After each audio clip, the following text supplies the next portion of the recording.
The thing that was the hardest for me was just feeling so dysregulated all the time, feeling this like chronic sense of being triggered so easily. So much of my day was either spent like being triggered or recovering from being triggered. If you don't feel like you're showing yourself, you're never going to feel accepted as yourself. And so it creates this kind of double-edged sword. And I'm pretty convinced that from a shadow perspective, if you're constantly judging yourself internally, that's also part of why dismissive avoidance flaw find in other people. Her name is Thais Gibson. Thais Gibson. Thais Gibson. Thais Gibson. Thais Gibson. Thais Gibson. I hope I pronounce her name properly. Thais Gibson. I am so excited for you to be here with me today. Thank you for joining us. So in today's episode, Mike and I are actually going to go through talking all about your questions that you've asked us personally. So we will share about the hardest part of being fearful avoidant and dismissive avoidant when we were FA and DAs ourselves. We'll talk about the pathway and journey to healing and some of what it looks like on the other side. We'll talk about important trust dynamics that have come up with clients in the past, what our opinions are about whether or not people can overcome infidelity in marriages and relationships, how to know if or when you're ready for marriage, what some of those signs are if you're a fearful avoidant, dismissive avoidant. We're going to cover so many of these things here today. And we're even going to share a little bit about what we personally tend to do if we feel overwhelmed in our lives, what that's often feedback for. And my hope for you today is that you'll be able to take some of these key takeaways, apply them to your life, or give you some insight on your journey. And if you have future questions, let us know in the comments down below because we will make episodes about them. Mike, do you want to kick it off with our first question for today? Yeah, for sure. Today's episode was super fun. We'll start off with the first question. What is the hardest thing about being fearful avoidant?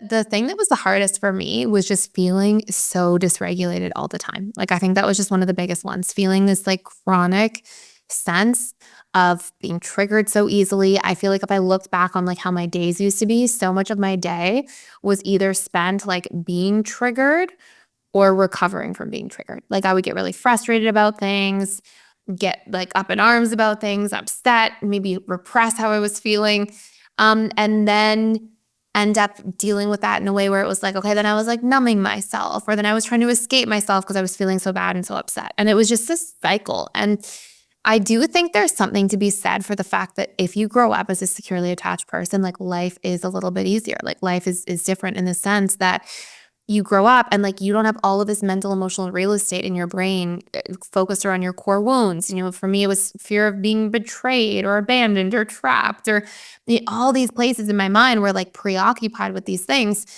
And it's like you don't get room in your life as much to like think about how you want to design your life or what you want to create or how you want to grow in your career or what types of friendships you want to have. Like it's just so you're in this like constant state of reactivity, dysregulation. And that was really, really hard, honestly. So for sure for me, coming through and getting to the other side of that was extremely meaningful.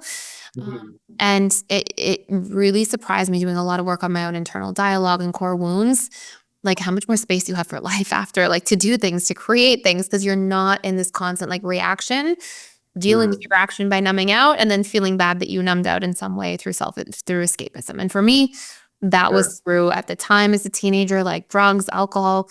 But then as an adult, it's like, you know, for some people that can be like binge eating food, binge watching television, binge playing video games. Like there's all these different things people do to distract themselves. But it's like, if that is really constant or chronic, there's probably some deep inner work to be doing. Yeah, for sure. Was there also cycles of burnout, like just trying to manage triggers and having like a dysregulated nervous system and always being sort of worried? And I imagine, you know, a lot of cortisol is being put into your bloodstream and, you know, it's not good for the body, obviously. Would you have periods where you just burn out and you're like, you know, can't sort of deal with life anymore and then have to sort of, you know, come out on top, feel a little bit better for a while, and then again, sort of build up that heavy weight that comes on just from all the worry and stress and trying to control everything? Yeah, and I think like the burnout would be like people burnout. I didn't try to control things as much when I was like in that space of life. I did as I like got sober at the beginning. I was trying to like control everything, but because I was afraid of not being sober, and so you know there's a certain confusion around that. But I would say that the burnout was definitely secondary to how painful it was to be triggered so often. So that exists, but it was definitely like secondary to everything else. And then lastly, it seems like FAs hold themselves to a ridiculously high standard. And maybe because, their parents gave them love based on, their performance and what they achieved. I remember dating a girl once, and her parent was never happy with what she did. If she came up with an A, there's like, why not an A plus? And he would always like brag about other parents' kids. Oh, so-and-so just became a lawyer. Oh, so-and-so just did this. And she got to like high level positions herself, but her dad would never tell her herself, like, hey, I'm really proud of you. And, you've really accomplished some great things. So I appreciate my initial question, but was there a lot of pressure of, putting on yourself of, I have to perform and I can't sort of like let my hair down and just relax? I think for me, it took place in a different form in a way. Like for sure, I carried some of that and definitely have some of those patterns in my history. Absolutely. But I would say more, it was like almost like more duty to people. So feel like I have to perform as like an amazing friend, as a perfect family member or partner, like a lot of pressure on myself more interpersonally, I would say, than anything else. And that would then cause me to burn out and retreat in a lot of those areas really easily. If I couldn't show up at like 110%, I'd be like, okay, then I can't show up at all. See you later. And like, again, a lot of that sort of burnout cycle that I would carry from relationship to relationship. And for fearful avoidance, like you're right, it can absolutely show up in like the achievement space. Definitely. I think there was definitely places for me where I like was doing so badly that I didn't even have room to be achieving anything, like just numbing myself like crazy. Like I didn't even care about like achievement. But you'll definitely see that based on the fearful avoidant where they're at, various forms of it, for sure. Let's flip it around. I want to hear you. So what would you say the hardest part was about being a dismissive avoidant? There's so many things. The hardest is probably just like being constantly like worried about like going out of your comfort zone and like having to sort of hide and not really show who you really are. I felt like there was this aspect of like, shame and like not wanting people to see the real you because there was something to hide. So it was always this kind of like 1 foot in, 1 foot out in relationships, not wanting to show too much, not wanting to spend too much time with someone. There was always sort of a barrier, like keeping people at arm's length. It just never felt safe to get like super close to people. There was a lot of, like having to like keep composure and like keep like emotionally proper, like just worried about having overreactions to things and just a lot of energy being kind of used and wasted on like keeping composure and not like showing a lot of emotion, not like getting angry in public, not like saying what's really going on inside. It was awful. Like even talking about it now, I can kind of viscerally feel like it was just a lot of management being around people of like how I'm coming across and like feeling like I wasn't good enough for others, and that I was like super weird, and I just had to like really try to fit in the best as I could. It's interesting because I've never had this conversation with a DA or prior DA before. And I guess I just always, it's funny because we've been in this field for so long and talked to so many DAs, and there's still things that come up and I'm like, I never thought of it like that. I never asked that question to anybody. But I'm curious, like I was always just sort of under this impression that dismissive avoidants are like, it comes naturally for them to just repress all their emotions because they've been conditioned that way for so long. But I guess from the sound of it, there's also this kind of like active management of it all the time, like active, like, and it makes sense because it's probably why dismissive avoidants they can't co-regulate. They need space. Like, oh my gosh, everybody overwhelms me. But it's really almost like your state of being when in the company of other people is what overwhelms you. Constantly managing yourself in this like walking on eggshells way is so exhausting that's part of why it's okay, I need to retreat. Yeah. I don't know if that's DAs across the board, but I know for myself that was kind of at play, and especially in like kind of bigger groups and stuff like that. Like I would really just be kind of, I'd be more comfortable around people who are a little more avoidant as well, and maybe a little more on the introvert side of things. But as soon as you got into like groups and stuff, then I felt like, emotional kind of like just want to just not be noticed, not, take up space, just be very like, don't make any loud big movements that'll draw attention to me. I just didn't want to be like made fun of or like pointed out if I was weird or different. It was some fear of being seen as like doing something wrong, and then people are gonna, shame, criticize. Yeah, just already feeling defective, and then giving people ammunition to make fun of you and be like, yeah, you are like, you're weird, or you're strange, or you're not reacting emotionally properly to the situation. Like, it's just trying to avoid a lot of I guess shame and ridicule. Wow, it's exhausting. And that this is so sad right now. But the last thing, and one of the biggest things, is also just avoiding conflict and just running away from everything, like running away from problems. As soon as there's a problem in a relationship, in jobs, in friendships, it was just trying to like fight or flight. It was flight like all the time, just always trying to get out of situations that were uncomfortable. As soon as something was uncomfortable, would try to get away. Like, wouldn't ever push my comfort zone, and just wanted to avoid. And there's a cost to that. Like, relationships, could only go a certain way, because as soon as conflict came up, it was like, no, gotta avoid that. That's bad. That's unsafe. So I think, just to summarize everything, like, to cap what's the hardest part, I think probably that was probably the hardest part. Just feeling like I have to like dip, duck, and dodge, and just always try to avoid things that were uncomfortable. Wow. And which we know there's no growth in that, and you're just gonna stay in that sort of state of is it learned helplessness? Is that the term? Yeah, learned helplessness. Absolutely.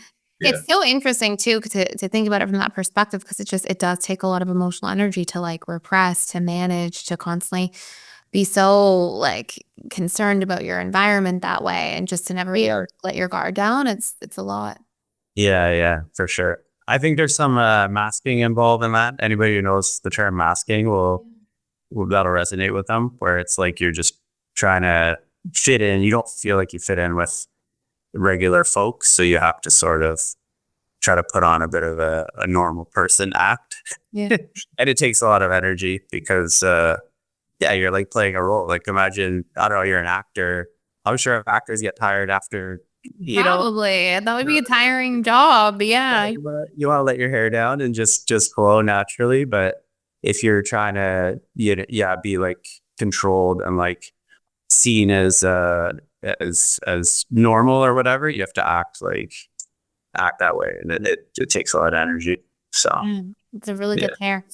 Okay, so let's and one last thing, what do you notice about like as you became more secure?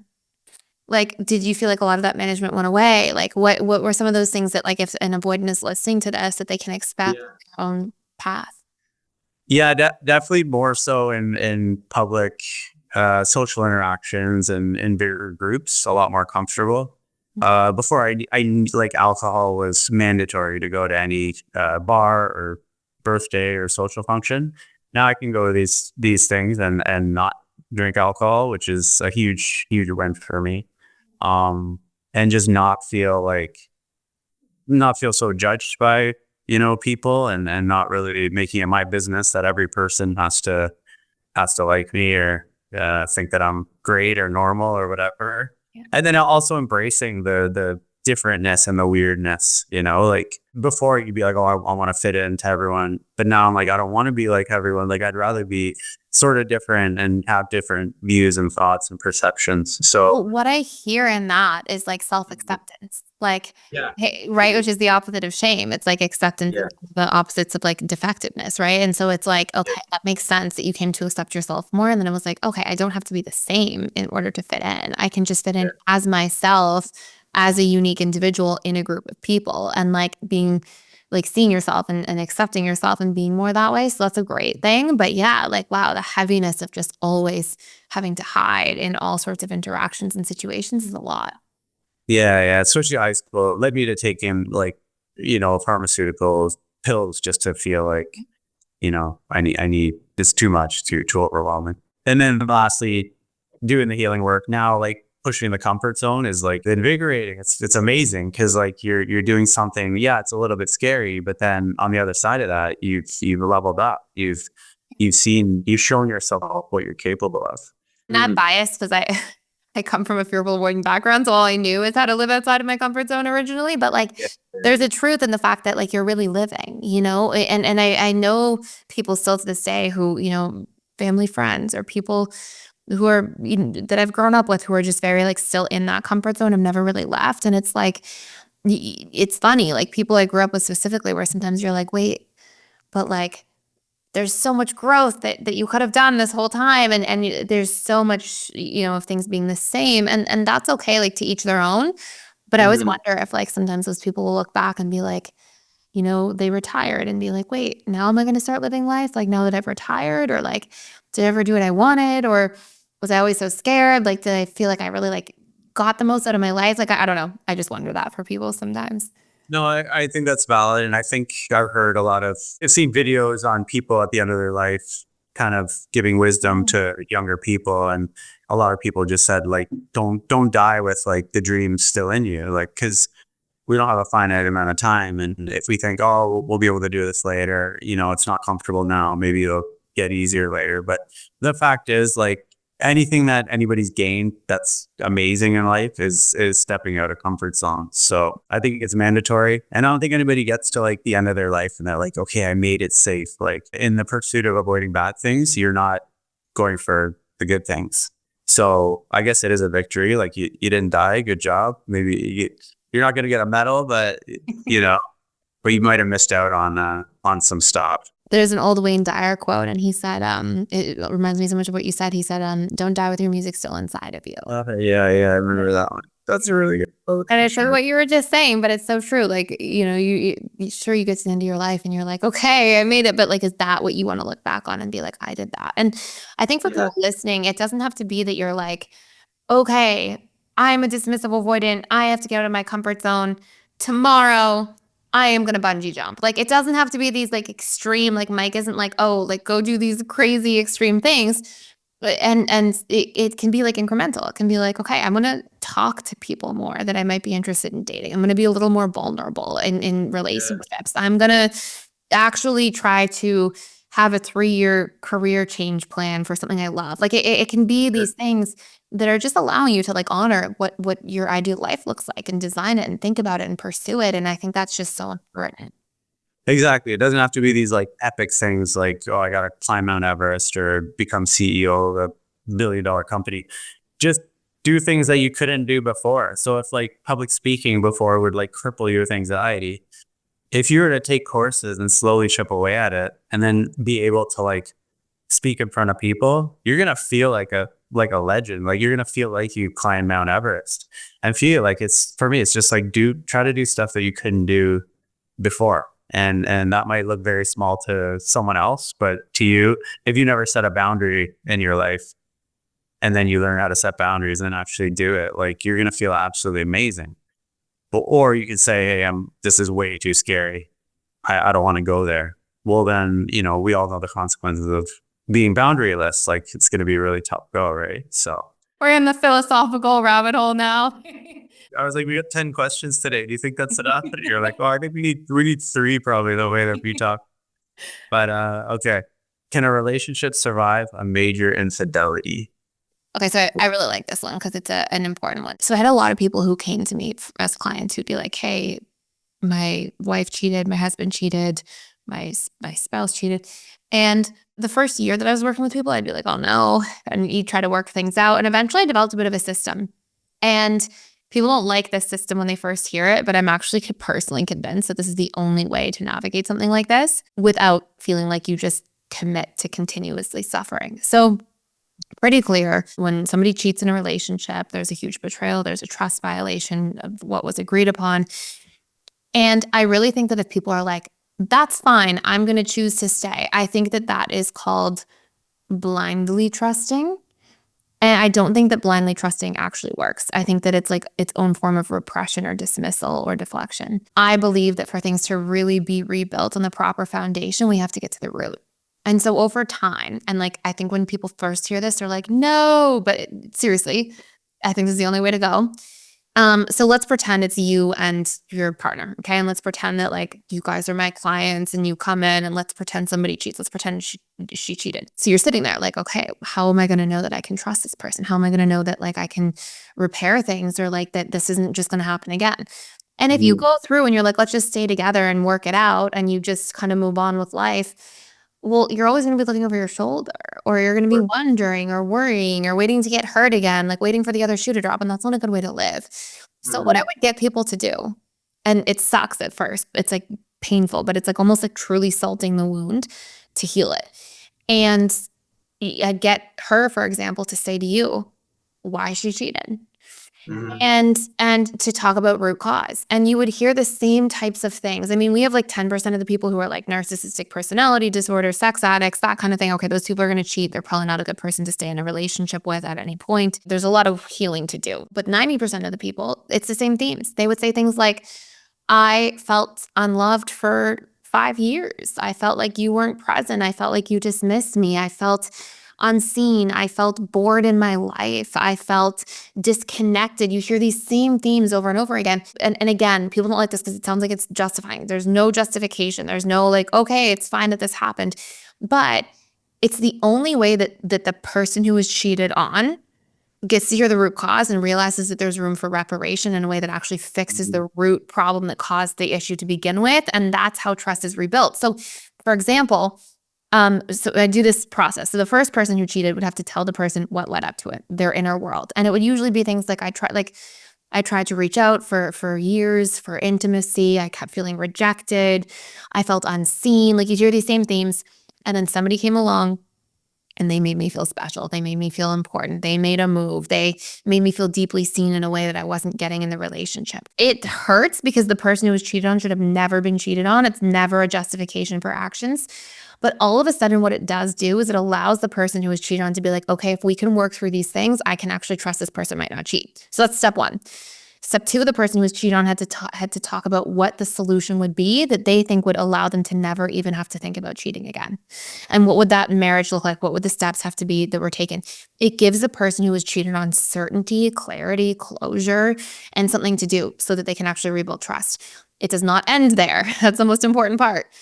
Then you flip it around, and then the person who was cheated on has to let the person who cheated know the actual consequences of their actions. So they had to say, I felt terrible about myself. I wondered if I was ever even a worthwhile partner. I stay up at night thinking about this. I watch you in interactions with other people and wonder if there was more situations like this, or if I could ever trust you again.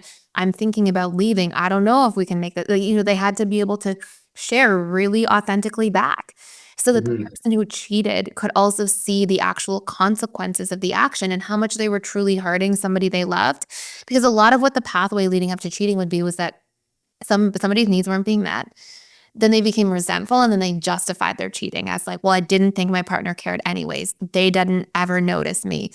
I just felt like we were so disconnected. And the more disconnected you are, you can't empathize with that person. So you're not thinking about how your actions are going to affect somebody else. So we flip it around so that would be done. And then the person who was cheated on had to turn around and say, here are all the things that I now need in order to feel like I can heal from this. And that the transparency, no passwords on phones, cutting off contact with the person who they cheated with, all these things. And they had to decide collectively if they were really willing to work on these things. So the person who was cheated on, working on trying to meet the needs. Again, there had to be a lot of patience there from the cheater because it's not fun to meet the person's needs who just cheated on you. But there could be really, really small steps that were taken, and at least there's clarity and transparency. And the person who cheated had to really go above and beyond to do the reparation work for the cheating. And that was the only process I ever found where at the end of it, and sometimes it took 3 months at soonest, 6 months, a year, before both partners would be like, I actually feel really over it. I trust them fully. I don't even think about it. Like those would be the outcomes you would get. And other than that, I think unless you deal with root cause, then you never actually get over the infidelity. And you don't air everything, really understand it, fully have context and transparency, know the root causes and how to literally prevent them from happening. One person looks over their shoulder, the other person feels guilt, and you just don't know if the problem's really solved for. Yeah, wow, that's heavy. And I know you cover all this in one of the courses that you do in great detail, and it's awesome. Yeah, and by the way, if anybody wants to actually check out that course that Mike just mentioned, all about repairing broken trust, including repairing trust in the relationship to yourself by learning healthy boundaries, how to trust your intuition, by paying attention to what's going on in your body, what your needs are, not betraying and abandoning yourself by putting yourself last. If anybody wants help or support, you can check out a course at the Personal Development School called Repairing Broken Trust and Overcoming Jealousy. And it also is a whole module about just self-trust. And you can check that out fully for free for 14 days. It will help you truly learn to trust yourself, your gut, listen to your instincts better, know your feelings and needs, but also help you repair trust violations with other people if you're struggling in other relationships, and give you a roadmap for exactly how to do that. Again, you can check that out fully for free. We do this once or twice a year, just for a limited time for a 14-day free trial right now, going at the Personal Development School for Valentine's Day month. So you'll be able to go in there, check out that course, check out any course in PDS with a free trial for 14 days. You can download different workbook materials, take a look at some of the courses, download stuff from there. So you'll be able to really get a lot of insight into this whole process. So I hope that's helpful for you. Take us up on that resource if you need it, and I'll put the link in the description below for that free course and free all access pass. Yeah, it almost seems like the byproduct of not communicating, like both sides are not sharing, like, hey, there's a need not being met, or I'm not feeling this way. So nobody's saying anything. And then, as you were saying before, like, it's not the best answer or best place to go to, but if nobody's saying anything and you're not vulnerably sharing what you're needing in the relationship, this type of thing can happen. And then when you said how both sides need to work on it, that's super powerful. Like, you can't just have one side saying like, oh, I'll do anything you want. Like, I'm so sorry, please. It was a mistake.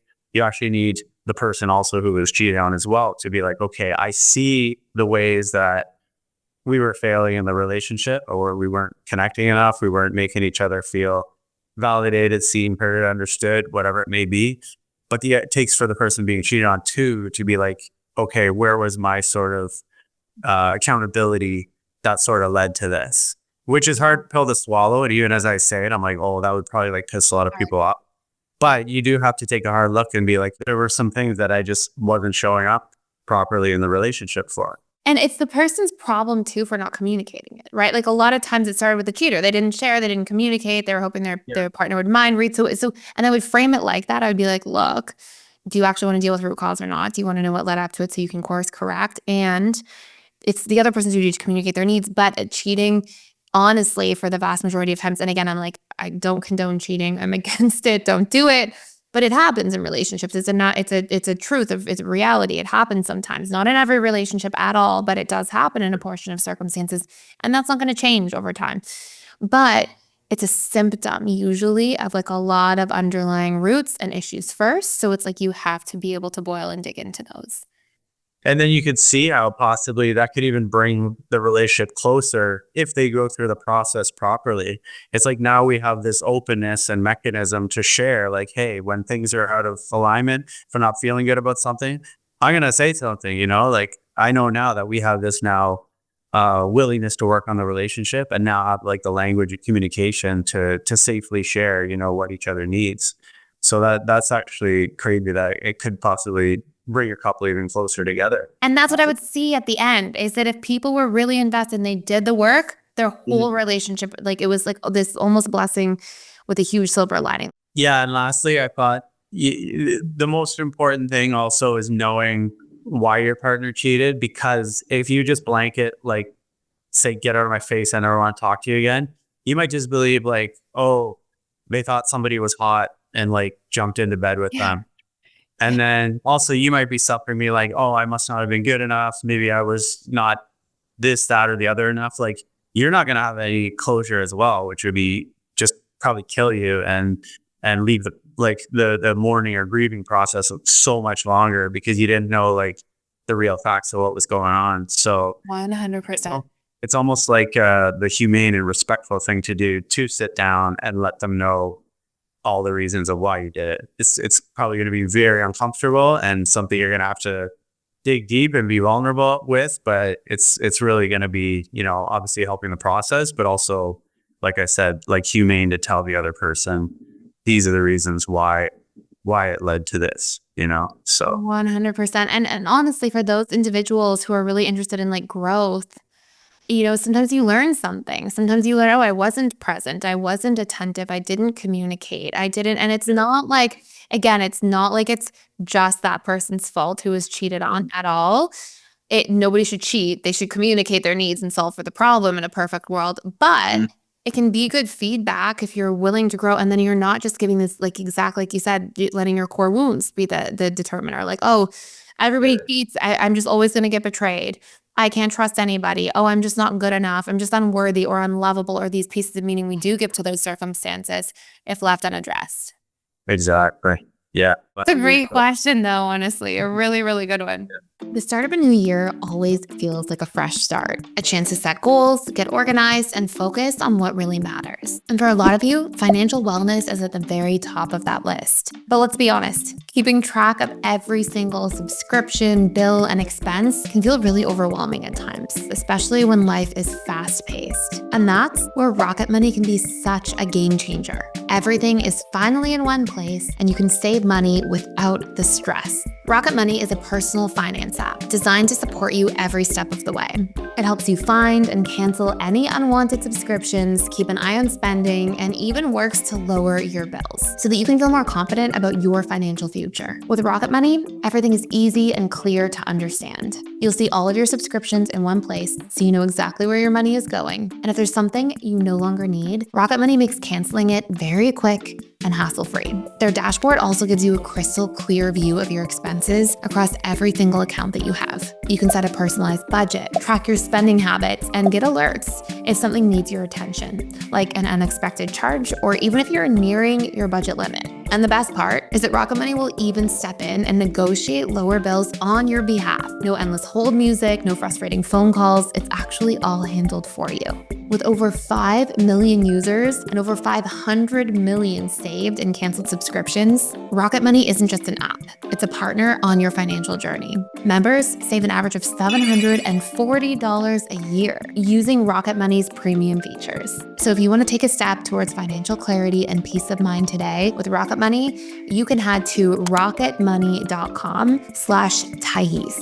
rocketmoney.com/THAIS. Here's the next one. When is someone ready for marriage? I'm curious what your thoughts are about this one. Well, I'm not married, so I can't say fully, but from my sort of experience and understanding of attachment theory and couples and whatnot, I would think you have to have at least like a conflict or some conflicts that you work through together. We hear sometimes of couples of like, oh, we've never fought once. Like we're doing great. We're getting engaged, but yeah, we've never had one fight.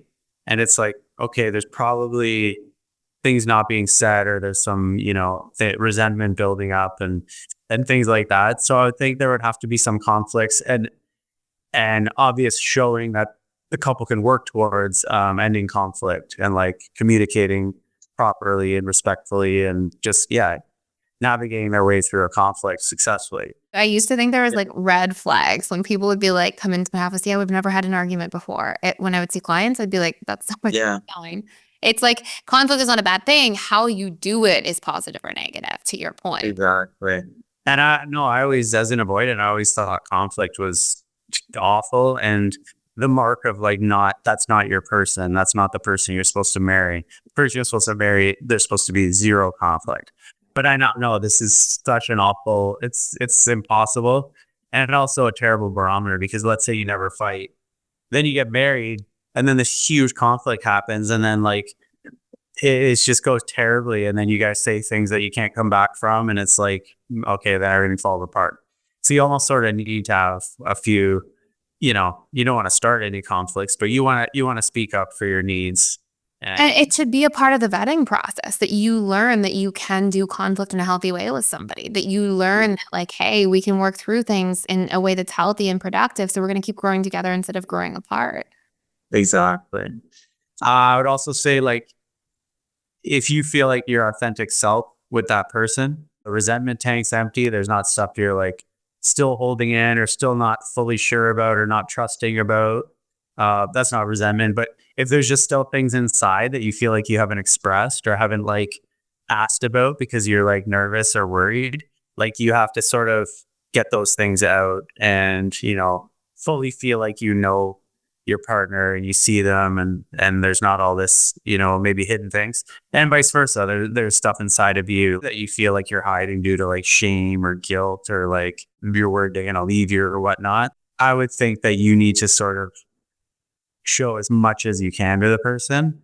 And then that's you being authentic. This is me. This is what I went through in my life. Like, maybe before I was like this, wasn't proud of it, but I've grown and this is the man who I am today. And this is who I want to be judged as. So yeah, be authentic self with the other person. I want to add to that too for a second, which is I think that like, especially coming from a dismissive avoidant perspective, that if you don't feel like you're showing yourself, you're never going to feel accepted as yourself. And so it creates this kind of double-edged sword. And I'm pretty convinced that from a shadow perspective, if you're constantly judging yourself internally, that's also part of why dismissive avoidants flaw find in other people.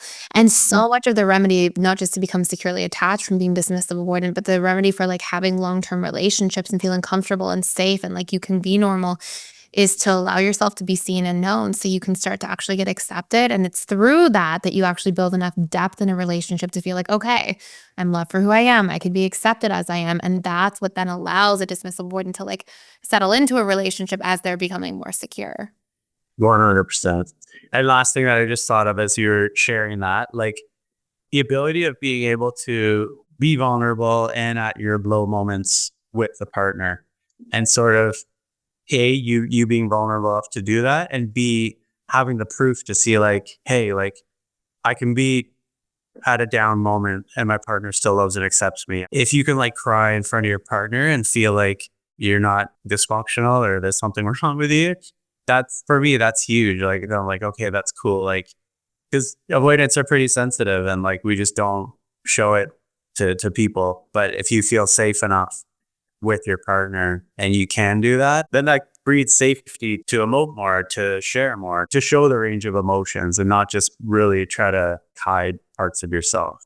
So 100%. yeah, I don't know. Those are ones for me that I think I'd really need specifically. But yeah, no, those are really good ones. And I like that. I like that came from like that dismissive avoidant point of view originally into like secure. I would say different things as, and we'll share from our previous attachment styles. Like when I was fearful avoidant, I think I was really scared of big commitments, like small commitments, no big deal, big ones, because I had this background belief system that like I'll eventually be hurt or betrayed or abandoned. So, it's almost like the more you care about somebody, the scarier it is at the same time. And so for me, like I actually had to really work through those core wounds and those fears so that those weren't a present part of my subconscious like view of the world. That was super helpful. And then I think that things that I saw in my own relationship that it turned into marriage was looking at exactly what you said first, like being able to solve conflicts. It's like once you feel like you can solve conflicts and you can talk things out, it feels like everything becomes solvable. And then if you know that through every conflict or challenge, you're growing closer with somebody instead of further apart because you like learn how to navigate those things, or you learn, okay, hey, here's what wasn't working the first time. Here's how we can improve it. Like as that starts to happen more and more, you keep like deepening and deepening the connection with somebody in a healthy way. And then it starts feeling like, oh, I wouldn't ever want to walk away from this like thing that I've nourished so much and care about so much. And so you see yourself investing in it long term. But I think that comes from like building that, working through your fears and wounds. And then I would say as well, like a fearful avoidant, I think knowing that you can ask for your needs. I think a lot of fearful avoidants spend a lot of time overgiving and not receiving. And I think for me personally, and a lot of fearful avoidants I worked with over the years, as I became more secure, I've seen other people go through that journey.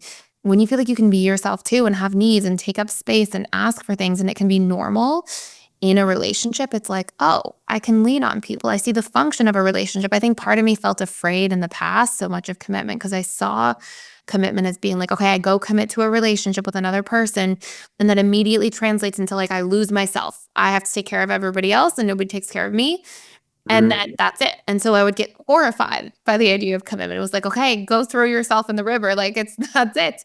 And so realizing that, wait, I can co-regulate. I can have my needs met too. This can be a two-way conversation. I can lean on people sometimes as well and receive support. It made me feel like, okay, now this is a two-way street. And like that felt like a really good thing. Yeah, that's amazing. So many good things there. I just had a question. So you said, you're worried about losing yourself. So then isn't the FA-DA pairing like just pretty solid, because the DA will not like overbear them or like try to encroach on their hopes, goals, dreams, and aspirations, because the DA will want to be over there doing their own thing a lot of the time. So like would an FA with the DA just feel, hey, like that's not such a worry, because they're not gonna make me lose myself. They're not gonna be smothering me, kind of. For sure. The last thing that I would say too, that if a couple is ready for marriage, I'd say after like that honeymoon stage and dating stage is over and the neurochemical sort of high is down, and you see that you still really, really enjoy each other's company, you're almost like turning into best friends, and you want to hang out with the person, and you think they're pretty cool, and it's not just that like that lust or wanting to like jump on them all the time. It's like, hey, like I really enjoy this person's company, and I could see myself hanging out with this person for like a long, long time. So I think that would be good. Yeah. That's such a great one too, for sure. And I think that comes with like building that with somebody. Like I think that comes from, for sure, there's like compatibility naturally, and you can really have a spark with somebody in chemistry or really deeply connect. But I think it's like also the fact that as you work through things together and have conversations and grow closer together, it's like you just have such a deep understanding of each other in a way that you've like built and developed and invested in. And then becomes something that it's like, okay, that's something that you really cherish long term. And just like avoidance would always want to be like in the honeymoon stage and have like the high neurochemicals. And then when that went away, they're like, oh, maybe this relationship is not, supposed to be. But it's not true at all. Like things are gonna like fade and like kind of relax more into a balanced, not so like, high sort of state. But again, once that high goes down, I think if you're like, well, doesn't matter, I still really like hanging out with this person, that just shows like you should be with them. So 100%. Okay, so let's do one last one. What do you do when you are feeling very overwhelmed? Okay, good one. You started off. I started the last one. Okay, so I would say one thing that I actually practice so much that I have to still work at consciously sometimes is I definitely developed early on in childhood coping mechanisms of like figuring things out on my own. Like getting things done, being faced with really challenging situations and being like, okay, I'll problem solve for this and research and do my own research and get to the bottom of things. And like, that was an amazing coping mechanism I developed from my childhood. Very grateful for that one. And the dark side of that is that sometimes, not like the dark side, but the downside of that is that sometimes I take things on so much. I'll see like an issue or a challenge, maybe like in our business or, with a friend or family member, whatever it might be, and I'll just like take it all on myself. And I have learned that when I start reaching this point of like, wow, I have a lot on my plate, I've taken a lot on, I pause, because I know when I'm starting to feel overwhelmed, I've probably been in this like habit, which comes so naturally to me, of just like taking everything on. Oh, I can problem solve for that, so I'll come to that tomorrow, and then I'll problem solve for this later, and then I'll just take on all these things. And sometimes it's problems of people around me, and I have to remember to be like, hold on, is this really mine? Am I taking too much responsibility for other people around me? Do I need to actually go back to them and like delegate to them and share where that line is? And most importantly, I'm like, who do I need to ask for help? Because sometimes I'll be like, I see this a lot with myself in work. Like sometimes somebody won't know how to do their job or solve a problem at work. And I'll be like, oh, okay, I can just do this and it'll take me 2 seconds because I've done this before, versus it might take them an hour. So I'll easily be like, oh, I'll just do it. It's faster for me. But then I can like let that build up and be like, wait, suddenly I'm doing like all these roles of people around me. And so I work on like, if I accidentally fall into that, to be more mindful about what I commit to. I worked on a lot to prevent overwhelm in the first place, but B, to be able to go back to people and be like, hey, who do I need to ask for help from, or who do I need to delegate to? And as well, another practice I'm in the habit of sometimes is like, okay, where are my expectations a little too high for myself right now? Do I need to readjust them?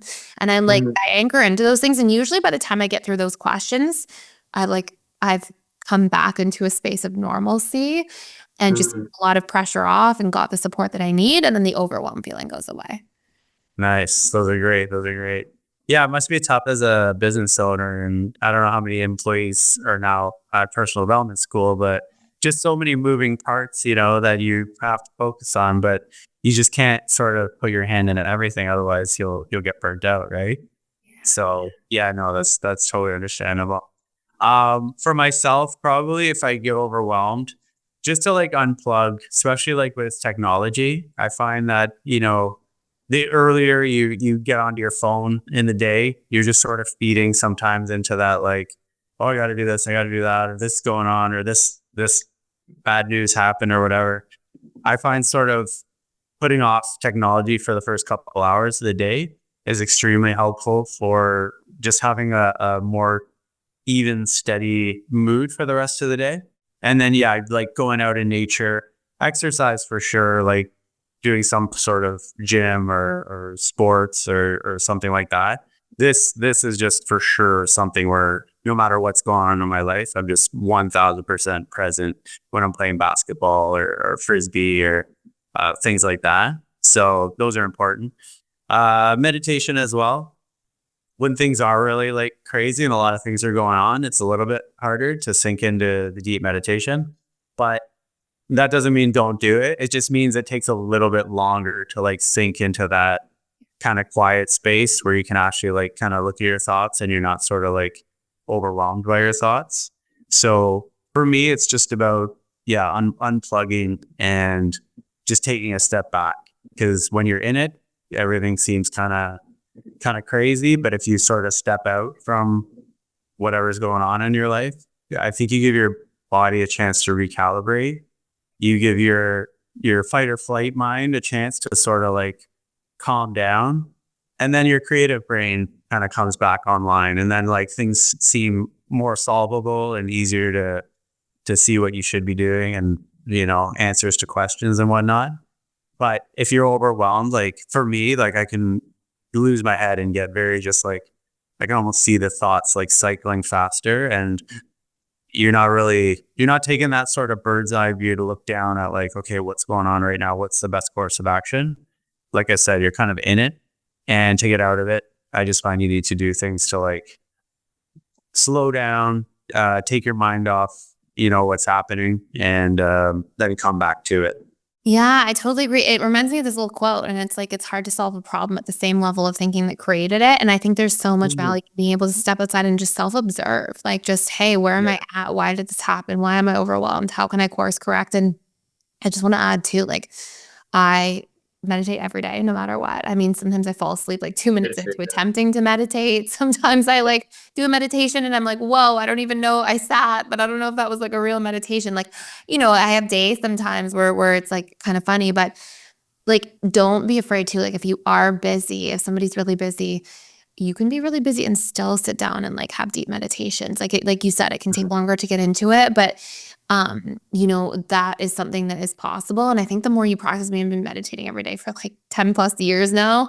So it's been a long time, but you like with it just being like a normal habit, like you brush your teeth, Yeah. shower, you whatever, like these daily habits, like the being able to sit down and do that is something that I Mhm. think is like so rewarding. And a lot of what happens to me, honestly, in meditation, the first like 5-10 minutes of my meditation always go the same. I meditate, I'm like just starting to get into it. And then I'll be like, I forgot to call this person back. And these things will Yeah. like show up for me that I like forgot about, these like loose ends. And I just give the first 5-10 minutes of my meditation to that. I'm like, oh, it's going to be my, like the things that I forgot to do are going to pop up for me, or the things that I'm like not tracking are going to pop up for me. And I pause if I need to and write them down, or like put them in my phone quick and then go back to meditating. So that I'm like, I feel like something about meditation like reorganizes all of your thoughts for the day, just like Yeah. helps review everything and puts you into this space of like being organized again. I love that. Last thing I remember that I do too is just do stuff to like interrupt the pattern. Like sometimes we can get stuck in these patterns and maybe, I don't know, we feel like we're going through the motions or things are boring or stale or whatever. Do something different. Like go take a class somewhere that you normally wouldn't. Go socialize with people that you haven't seen in a while. Like just kind of introduce different things into your environment. Um, Joe Dispenza, I know we're both big fans, says something like we have up to like 90,000 thoughts a day or 80,000. You probably know this better than I do. 90,000. Can be up to No, 90,000. 70,000 and roughly 60,000, 50 to 60 are repeated. Okay, so like a high percentage are repeated. Yeah. So what his point or what I got from him saying is like, if you're having the same thoughts every day, you're going to kind of have like the same output. It's almost like you could take today and then just put it into tomorrow and take tomorrow and put it into the next day. There's going to be sort of a lot of the same thoughts, a lot of the same things kind of coming at us. But if you introduce new things to offer new stimulation, new perspective, new stimulus, basically, you're going to stimulate new thoughts, and then you're going to have new beliefs, new perceptions. So you can kind of just like shift perspective a bit.